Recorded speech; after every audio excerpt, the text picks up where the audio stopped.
Thank you all for attending. I'll be speaking about Redis fault injection, and in particular about a project of mine called RedFI.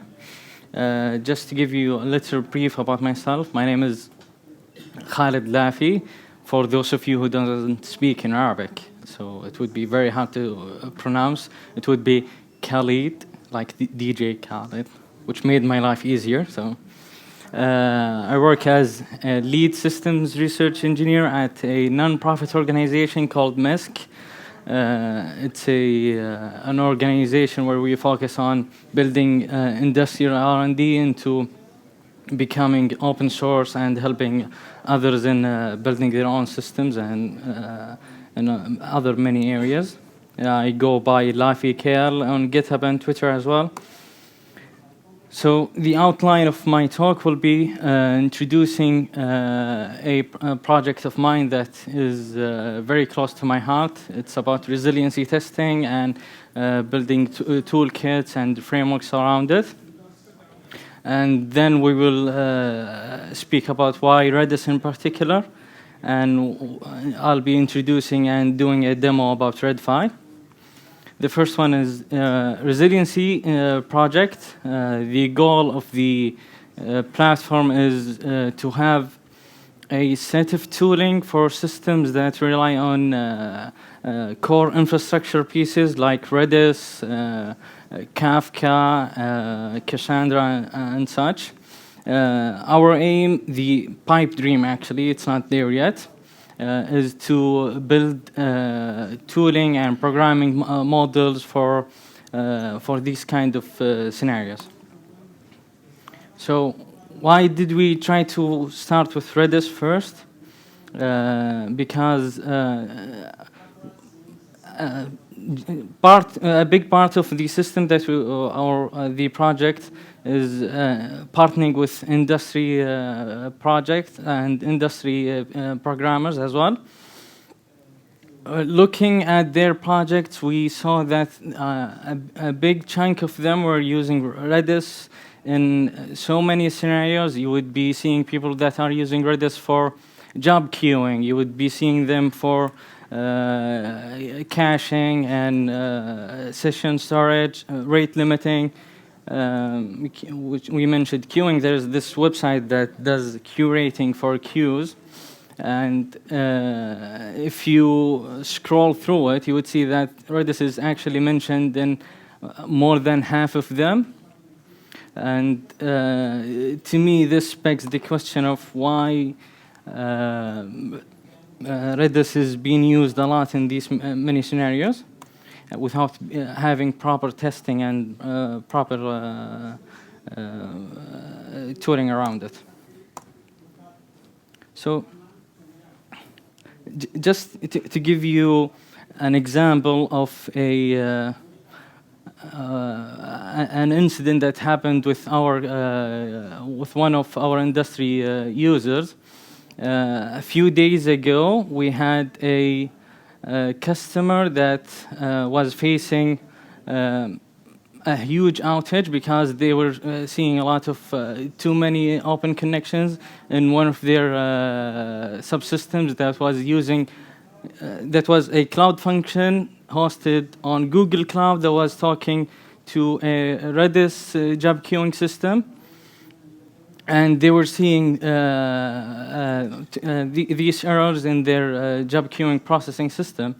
After digging around and seeing the code and the monitoring logs and stuff like that, we reached to a conclusion that it wasn't because of this system. It was actually because a different and a completely separated system was using Redis for monitoring. It was for internal use cases, but they were sharing the same Redis cluster. For some reason, the developer thought that it's a perfectly sane idea to create a connection pool on every request that was getting into the system. It was an HTTP endpoint, and there was a different system pulling this endpoint. So we would see that a lot of spikes going in and out throughout the system and the cycle. until Kubernetes gets in and restarts these pods. So what is RedFI? RedFi is a proxy that sits in between your system and your client that is connected to Redis and the Redis itself. As you can see in this diagram, you have the client on the far right. It is being connected to RedFi, which understands the Redis protocol. We made sure that RedFi is 100% compatible with Redis, the REST protocol itself. It actually has a different component that isn't in the diagram, where you can connect into RedFi and do a lot of dynamic control of the rules and the failure scenarios that you want to introduce. You can use Redis CLI or any client that can connect to Redis. And given the rules that you set into RedFi, it will look at the incoming connections and the incoming commands and try to see what kind of rules applies to the given command, and it will try to mimic the failure scenarios that you gave to it. A couple of features in RedFi. As I said, it provides a command level understanding of the packets that the client sends. It acts as a proxy between you and the Redis cluster, so you don't need to change anything in your client except the port that you're connecting to. You just connect it directly to RedFi instead of connecting to Redis, which gives you a nice property where you can test RedFi with certain clients, with certain services, without affecting the other clients of Redis. So, for example, as we just said, that Redis is being used in so many places, you can have only the clients that are using Redis for rate limiting, for example, or you have only the clients that are using Redis for job queuing connected to RedFi. Only a subset of them is connected, maybe a percentage or something. And you can apply these kind of scenarios only to them without affecting the whole cluster of your system. RedFi ships as a single binary, thanks to Golang, actually. There is no external dependencies. It's just a binary that you download and you can run it. It ships with a CLI configuration. As I said, you can connect Redis CLI directly to it, or you can use one of the clients in your favorite programming language to configure RedFi itself. A couple of use cases that we have seen and deployed with our customers is testing race conditions and maybe slow consumers, as well as I said in the job queuing system. For race conditions, you would have a client that is, for example, a client that is connected through a background thread or something that is pulling data, and you have a different process that is connected to Redis. You can introduce, you can use a feature in RedFi where you can only introduce certain faults to a client by specifying which IP that client is coming from, or which command that he's using, or something like that. You can use it to drop connections for percentage of time. And as I said, testing slow consumers. How to get started with RedFi? As I said, it's just a binary. You can just go to this link and you download it and it will start. There is no step 2, actually. Yeah, sorry. So just to give you a couple of the fault options that you can use RedFi to introduce into your system, a fault that it can simulate. The first one is adding delays, latencies, which is the nastiest bugs you can ever have in your system. I would rather have a system that doesn't work than a system that is slow most of the time. The second one is you can tell it to return empty responses. These are RESP formatted empty responses. It's not returning empty bytes or zeros or something like that. You can configure it, as you can see, to return error messages that are, as I said, RESP formatted. You can give it a custom message. You can tell it to return out-of-memory errors or something like that. And the last one is dropping connections, which is very scary. I don't think you should do it. I would rather introduce delays. It would give me the same effects actually. There are, as I said, these failures you don't want to introduce them all of the time. So there are a couple of blast limiters, if I may say. The first one is that you can scope the fault scenarios to certain commands, which gives you the flexibility of targeting certain use cases. You can fault only the clients that are using HGET or RPOP for the ones that are using the job queuing mechanisms. And the second one is that you can give it a percentage of times that it can run the fault, or it can simulate the fault instead of applying it all the time. And the third one is the client address, where you can looks at the IP of the system or IP of the client that is connecting to the system. And it will apply, it does prefix matching, so you can match it on IP or a subnet or a tuple of IP and a port. So now for the juicy stuff, actually, where I have to channel my inner Kelsey Hightower. Yeah, hopefully it will work, but bear with me. So just to be safe, I'll show you a recorded demo. Yeah, I'm sorry, guys. I'm not Kelsey.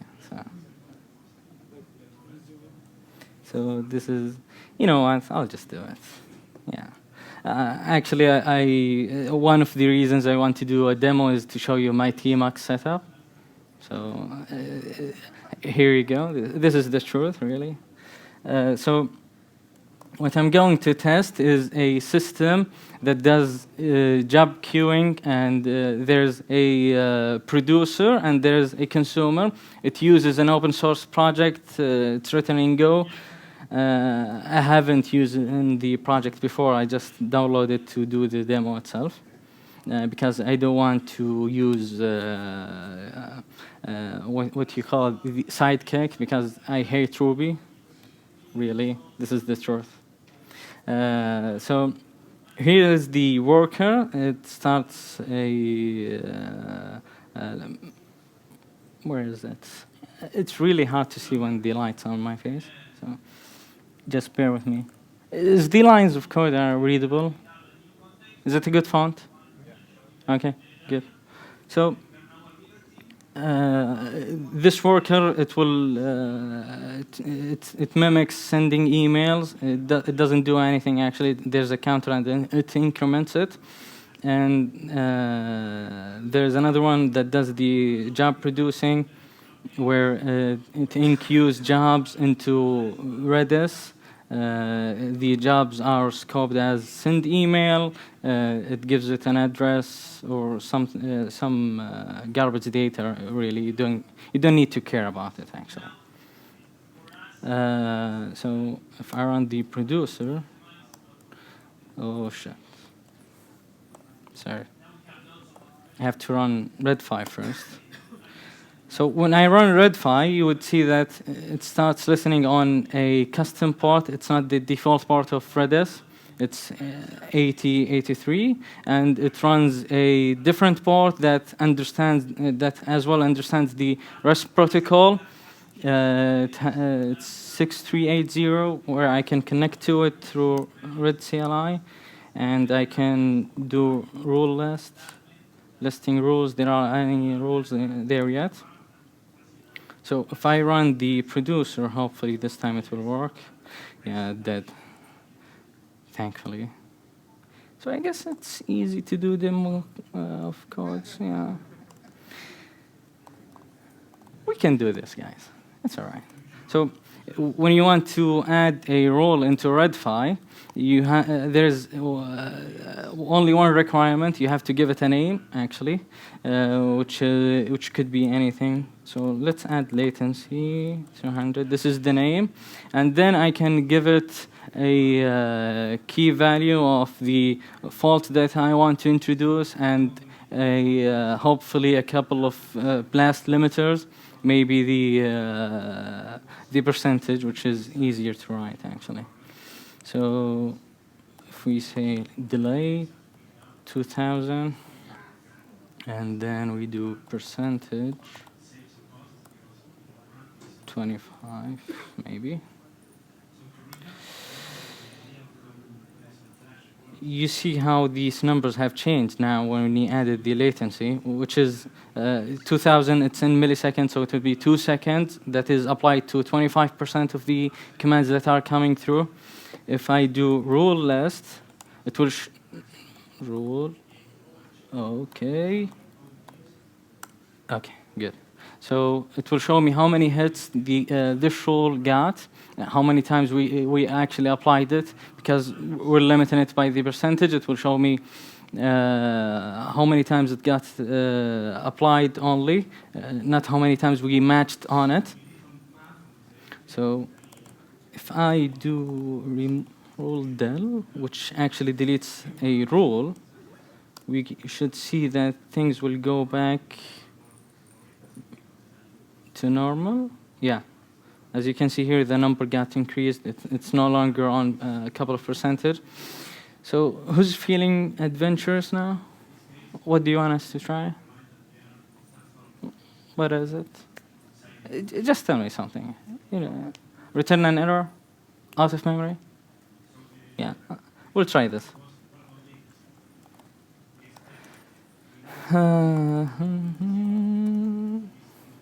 I didn't try this before, so if I make a mistake,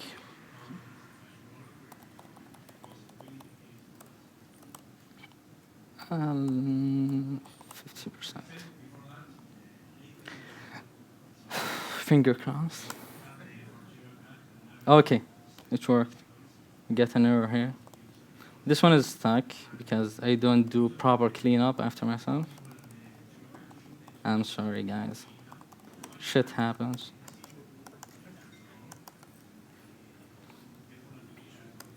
If I make it work again, it still gets this error. I need to fix this. It's fine, really. This is real programming here.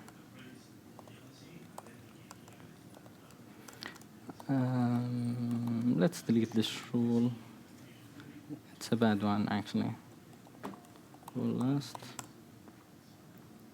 Head 7, okay. If we delete it, then everything should go back to normal. Run the producer again. Run the worker again. It's back to normal. Do you want us to try something else? Do you want to share some outage stories? I have a lot of them. I see someone smiling in the back. Do you want it? Okay. So there's a story that actually got me thinking about building resilient projects and taking it into serious consideration. We will keep this in between us, guys. I don't want to hurt the feelings of the guy I'm going to speak about. So it's only between us and a couple of hundreds who will be watching the video. So it's fine. I trust you guys. So this story goes as in a previous job of mine, we had a critical system that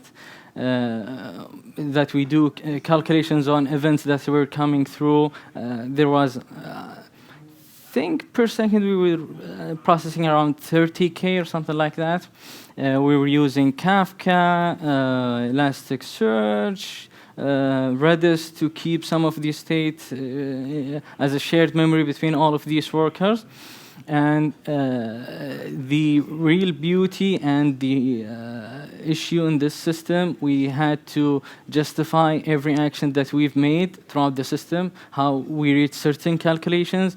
So when a user sees a calculation that doesn't make sense, he would actually be able to click on a button that would show him the lineage of data that we processed, the stuff that we have been through.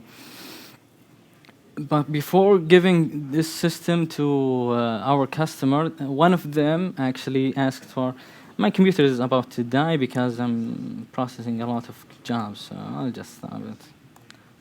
I can hear the fan is going very loud. So yeah, back to the subject. We had this this user that asked for the system to be deployed as a POC. Proof of concept 6 months, I think, before its time. So we had to rush into making sure that everything works because as part of this contract, any downtime, we had to pay money for it. So we had a lot of penalties. So downtime was a deal breaker for us. It could make us go bankrupt. So at the time, I was actually in my last 2 weeks at the company. I was already in my notice period, thankfully. But the issue is that they were good friends, and I have been working on this system for 2 years now, back then, sorry. And at the end of this period, where we got a developer that was taking over the project, and they were starting to use Redis for almost everything there, and they asked for help, and I got into it, where we worked on building a similar version of RedFI to introduce failures into the system, but we were using the client actually, and we were testing it to catch a couple of bugs, which saved us a lot of money. And there were some nice things about the system. We designed all the events to be immutable. The operations that we're doing on the system, they were idempotent. I was actually going to speak about this in the beginning of the talk, but at the 5 minutes ago, I decided to delete all these slides for some reason. But that's it for me. Do you guys have any questions? I think we have 20 minutes now. Yeah. So what are some of the changes that an application might make after running a fault injection test and seeing their application behave poorly? What are the some of the what?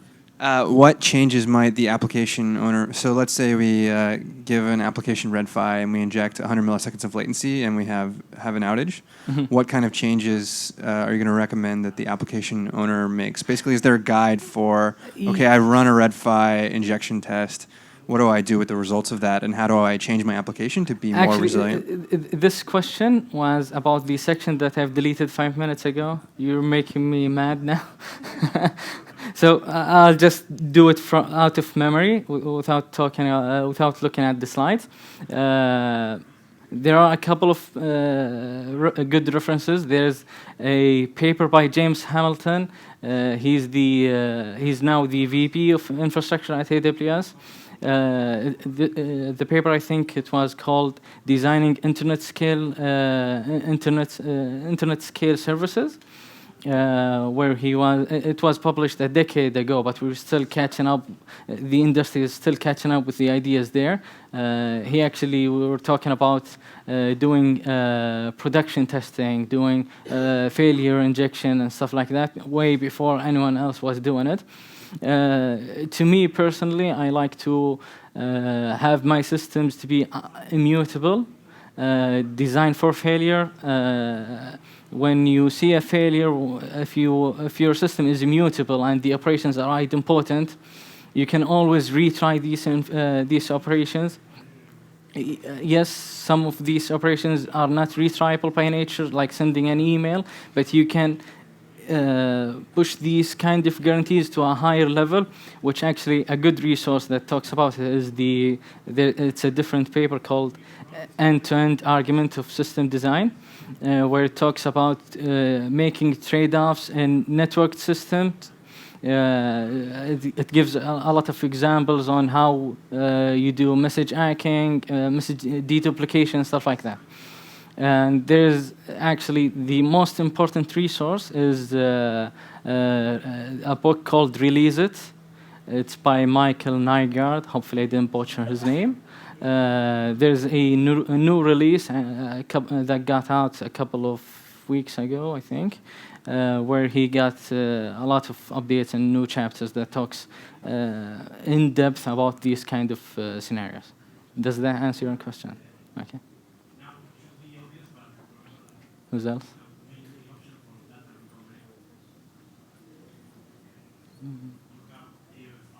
Thank you.